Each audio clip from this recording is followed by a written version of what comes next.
बुलढाणा जिल्ह्यात 13,000वर उमेदवार देणारे टीईटी परीक्षा गैरप्रकार रोखण्यासाठी हायटेक सुरक्षा व्यवस्था लागू. बुलढाणा जिल्ह्यात तब्बल 13,000वर उमेदवार टीईटी परीक्षा देणार आहेत. परीक्षेत गैरप्रकार आणि बोगस उमेदवारांना आळा घालण्यासाठी राज्य परीक्षा परिषदेने कडक सुरक्षा व्यवस्था लागू केली आहे. उमेदवारांची बायोमेट्रिक पडताळणी, फिंगरप्रिंट आणि फेस स्कॅनिंग अनिवार्य करण्यात आले असून मूळ अर्जातील माहितीशी पडताळणी झाल्यानंतरच परीक्षा केंद्रात प्रवेश दिला जाणार आहे. सीसीटीव्हीमध्ये चेहरा स्पष्ट दिसावा यासाठी बुरखा, दुपट्टा, मास्क व टोपी घालून प्रवेशास मनाई करण्यात आली आहे.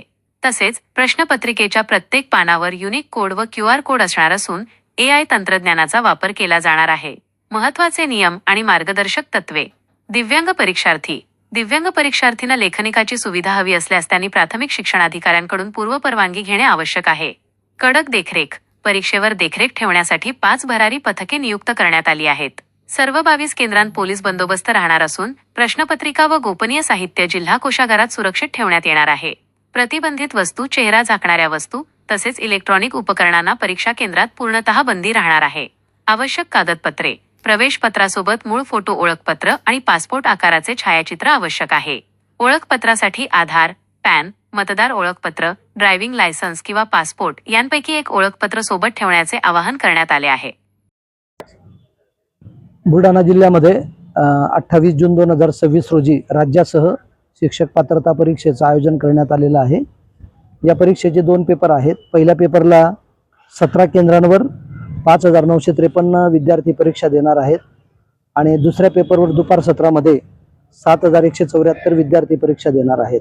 मराठी, हिंदी, इंग्रजी आणि उर्दू या 4 भाषांमध्ये ही परीक्षा बुलढाणा जिल्ह्यात पार पाडली जाणार आहे. परीक्षेसाठीची सर्व यंत्रणा तयार झालेली आहे. पर्यवेक्षक, समवेक्षक, सहाय्यक परिरक्षक, झोनल ऑफिसर, केंद्र संचालक अशा सगळ्या प्रकारच्या नियुक्त्या केलेल्या आहेत. त्यांचं आवश्यक ते प्रशिक्षण देखील माननीय जिल्हाधिकारी देवरे साहेब, या समितीचे उपाध्यक्ष आदरणीय मुख्य कार्यकारी अधिकारी गुलाबराव खरात साहेब आणि पोलीस अधीक्षक आदरणीय निलीजी तांबे या सर्वांच्या उपस्थितीमध्ये यांना प्रशिक्षण पण दिलेलं आहे. सर्व अद्ययावत तयारी झालेली आहे. परीक्षार्थींनी विहित वेळेमध्ये परीक्षा केंद्रावर उपस्थित राहावं. त्यांचं फेस रिकग्निशन होणार आहे, फ्रिस्किंग होणार आहे आणि या परीक्षेला येताना विद्यार्थ्यांनी पायामध्ये बूट आणू नयेत.